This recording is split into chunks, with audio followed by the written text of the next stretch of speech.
তাহলে তুমি যুক্তি, তুমি দলিল দেখাও, কোন দলিলে তোমার মর্যাদা বেশি।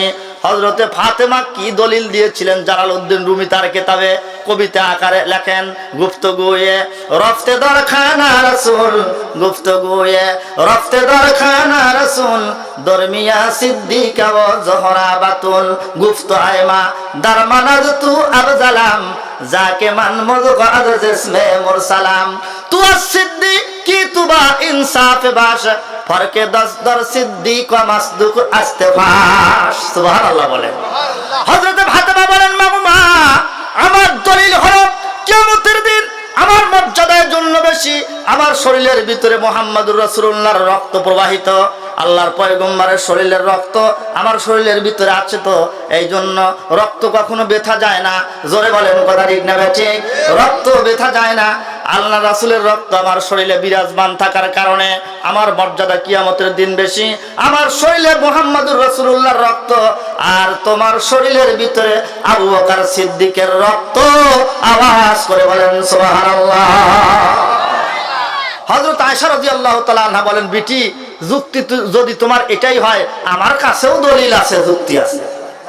হযরত ফাতেমা বলেন, মা তাহলে আপনার দলিল দেন। হযরত আয়েশা দলিল দিতে গিয়ে তিনি বললেন, চুবু আদরো যে জাজা আয়নে কে কাশ, আর একে বর পায়া বর মাকদুরে কেশ।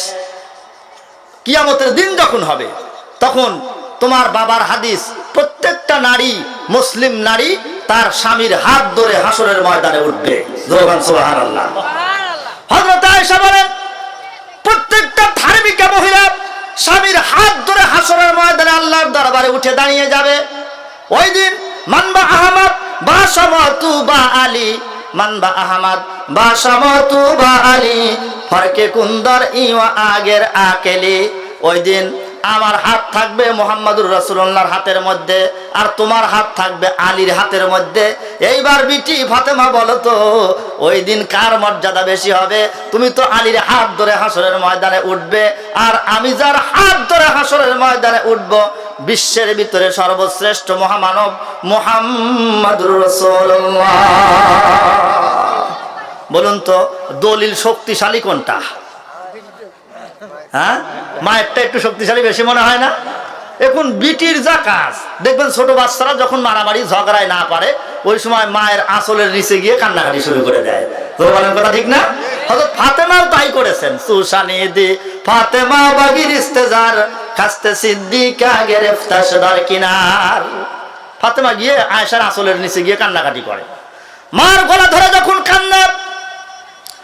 হযরত আয়েশা বলেন, মা ও ফাতেমা কান্নাকাটি করিস না, তুমি যুক্তি দিলা এই জন্য আমিও তোমাকে যুক্তি দিলাম। আসলে তো যুক্তির নাম দলিল, ইসলাম না। আসলে তোমার রক্তের দামটাই আল্লাহর দরবারে বেশি।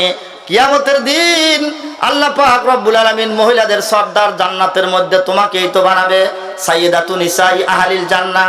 সানি খুতবার মধ্যে প্রত্যেক শুক্রবারে আমরা শুনি, জোরে বলেন কথা ঠিক না ঠিক? সাইয়্যিদাতুন নিসাই আহলিল জান্নাতি ফাতেমা। ফাতেমা হবে জান্নাতের মহিলাদের সর্দার। হযরত আয়েশা এই কথা বলে মেয়েটাকে বুকের সাথে জড়ায় নিয়ে সান্ত্বনা দিতে থাকে, এই বিটিরে আসলে তোমার মর্যাদাই আল্লাহর দরবারে বেশি। কিয়ামতের দিন তোমাকে যেহেতু আল্লাহ পাক জান্নাতের নারীদের নেতৃত্ব দান করবেন, এজন্য তো তোমার মর্যাদাই বেশি হবে।